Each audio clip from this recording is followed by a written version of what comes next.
நம்ம family situation எனக்கு தெரியும். அது மட்டும் இல்லாமல் ஹோட்டல் வேலை போக எப்படியும் ஒரு நாளைக்கு ஒரு 12 மணி நேரம்லாம் வேலை பார்க்குற மாதிரி இருக்கும். 12-13 மணி நேரம் வேலை பார்க்குற மாதிரி இருக்கும். அதுக்கு போக கிடைக்கிற 1/2 மணி நேரம் 1 மணி நேரத்தில் ஏதாவது புக்ஸுங்கெல்லாம் நிறைய படிப்பேன்.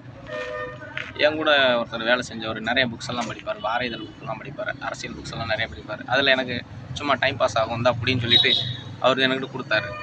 நானும் சில புக்ஸுங்கெல்லாம் படித்து அவர்கிட்ட கொஞ்சம் சில விஷயங்கள்லாம் பேசுவேன். அப்படி பேசும்போது அவருக்கு எனக்கு சில புக்ஸுங்கெல்லாம் கொடுத்தாரு. அந்த புக்ஸை வச்சு அப்படியே கொஞ்சம் கொஞ்சமாக படித்து அரசியல்லாம் கற்று வச்சுக்கினேன். எனக்கு நிறைய பிரச்சனைகள் ஆரம்பிக்கவும் சில விஷயங்கள்லாம் பார்த்துட்டு ஒரு 2015 தான் ஃபேஸ்புக்கில் ஒரு சில வீடியோஸ் எல்லாம் அப்படியே பண்ணி பின்னால் பார்த்துக்குறோம் அப்படின்னு சொல்லிட்டு ஒரு 1-1.5 வருஷத்துக்கு வீடியோஸ் எல்லாம் பண்ணேன். ஒரு 300 வீடியோ பண்ணியிருப்பேன் ஃபேஸ்புக்கில். அப்புறம் பின்னால் பார்த்துக்கலாம் அப்படின்னு சொல்லிட்டு அப்படியே ஸ்டாப் பண்ணிட்டு ஃபைனலாக பார்த்துக்கலாம்னு விட்டேன்.